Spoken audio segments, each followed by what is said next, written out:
పూజ ఎందుకు చేయాలి?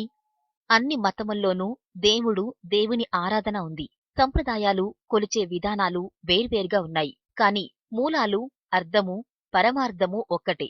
దేవుడు ఉన్నాడా, లేడా అన్నది ఎవరికీ తెలీదు.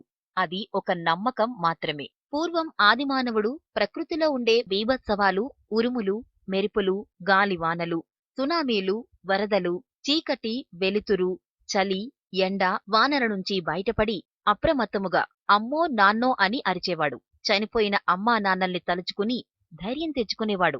ఆ ధైర్యంతోనే జీవం గడిపేవాడు. రక్షణ కోసం ఏ చెట్టునో, రాయినో, పుట్టనో ఆశ్రయించేవాడు. తనకు రక్షణనిచ్చే ఆ చెట్టును, రాయిని, పుట్టను, తనను కాపాడే శక్తిని దేవుడుగా భావించి పూజించేవాడు. అమ్మ నుంచి పుట్టింది అమ్మోరు, నాన్న నుంచి పుట్టినదే నారాయణ.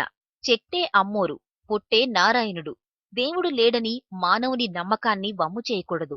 ఇల్లు ఊడ్చే చీపురి కట్టను కూడా పరమ పవిత్రంగా భావిస్తాం. చీపురి కట్టను తొక్కితే పాపం వస్తుందని చెంపలు వేసుకోవడం మీరు గమనించే ఉంటారు. ఈ ఆచారం ఈనాటిది కాదు, వేదాల్లోనే ఉంది. ఈ లెక్కన మనకు 100 మందో 1000 మందో కాదు, ఏకంగా 3,000,000 దేవతలున్నారు. ఇంతమంది దేవుళ్లలో ఎవర్ని పూజించాలి? ఏ విధంగా పూజించాలి అంటే ఎవరికి వాళ్ళు తమకు నచ్చిన రూపాన్ని నచ్చిన రీతిలో పూజిస్తారు.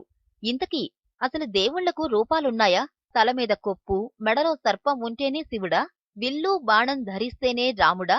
ఈ తరహాలో కొందరు ప్రశ్నలు సంధిస్తారు. అసలు దేవుడున్నాడా? ఉంటే చూపించమని తర్కించేవాళ్లు కూడా ఉన్నారు. ఇలాంటి వాదాలకు సమాధానం చెప్పడం కుదరదు. మనం ఆలోచిస్తాం, ఊహలు చేస్తాం, కలలు కంటాం. వాటన్నింటికీ ఆధారాలు చూపమంటే కుదురుతుందా? మనసులో ఉండే ఆనందం లేదా ఆందోళన గురించి మాటల్లో చెప్పగలం కాని పట్టి చూపమంటే వీలవుతుందా? కనుక దేవుడు అంతే. ఉన్నాడని నమ్మిన వాళ్ళకి నిదర్శనాలు కనిపిస్తాయి. నమ్మకం లేని వారికి బలవంతంగా ఒప్పించాల్సిన పనిలేదు. దేవుడికి ఆకారమిచ్చి పూజలు చేసేవారు కొందరు. రూపం ఏదైతేనేం, దేవుడి విగ్రహం ముందు కూర్చుంటే సుఖ సంతోషాలు అనుభూతికి వస్తాయి. కాసేపు దేవాలయానికి వెళ్తే మనసెంతో ప్రశాంతంగా ఉంటుంది. కష్టాలు, కలతలు మర్చిపోతాం. మనకు తెలియని ఒక అతీతమైన శక్తి కాపాడబోతున్నట్లు, అండగా ఉన్నట్లు అనిపించి ధైర్యంగా ఉంటుంది. కొండంతా ఉపశమనం కలుగుతుంది. ఈ అనంత విశ్వంలో అణువణువున ఉన్న భగవంతునికి రూపం ఎందుకు అంటే అది స్థిరత్వం కోసం, మనసును నిమగ్నం చేయడం కోసం. కొందరికి గణపతి ఆరాధ్య దైవమైతే మరికొందరికి హనుమంతుడు ఇష్టదైవం. ఎవరి నమ్మకం వారిది, ఎవరి పద్ధతి వారిది. ఏ ఆకృతి లేకుండా సృష్టిని నడిపిస్తున్న ఒక అతీత శక్తి ఉందని నమ్మి ప్రార్థించేవారు చాలా తక్కువ.